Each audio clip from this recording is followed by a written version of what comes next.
শ্রমিক ভট্টাচার্যের road show বাতিল হলেও ব্যাপক হারে বিজেপি সমর্থকদের সমাগম। আবহাওয়ার পূর্বাভাসের জেরে বিজেপির রাজ্য সভাপতি শ্রমিক ভট্টাচার্যের নির্ধারিত রোড শো বাতিল হলেও বলরামপুর বিধানসভায় দলীয় প্রার্থী জলধর মাহাতোর সমর্থনে পদযাত্রায় সামিল হলেন কর্মী সমর্থকেরা।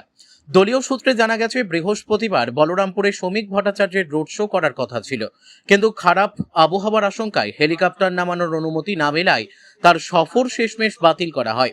তবে কর্মসূচি থেকে থেমে থাকেনি। জেলা সভাপতি শঙ্কর মাহাতোর নেতৃত্বে দলীয় কর্মীরা পদযাত্রা করেন। বলরামপুর রথতলা থেকে বাসস্ট্যান্ড পর্যন্ত এই পদযাত্রায় বিজেপি কর্মীদের উৎসাহ ও উপস্থিতি ছিল চোখে পড়ার মতো। পুরুলিয়া থেকে বিশ্বজিৎ সিং সর্দারের রিপোর্ট, বিগ নিউজ বাংলা। আমাদের কাছে যে আপডেট খবর আছে, প্রাকৃতিক কোন দুর্যোগের কারণে যে হেলিকপ্টার তার পাইলট আসতে চায়নি, তার জন্য উনি সম্ভবত আসেন।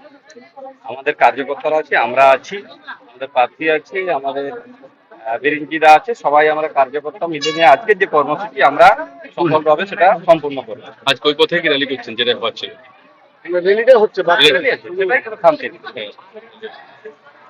যেমন ভাবে হওয়ার কথা ছিল তেমনি হচ্ছে। আজকের বদলে কি আবার কি আমরা জানাচ্ছি, একটু পরে জানাচ্ছি। সম্ভবত ছোট যে আমাদের মঞ্চ আছে, যেখান থেকে আমাদের যারা কার্যকর্তা আছেন, যারা নেতৃত্ব আছেন, সেখান থেকে বক্তব্য রাখবেন, সেখান থেকে হয়তো জানানো হবে। মানে স্টার ক্যাম্পেইনার আসবার চান্স আছে ওইখান থেকে সেটা জানানো, আগে জানা যায়, এখন বলছি। ঠিক আছে।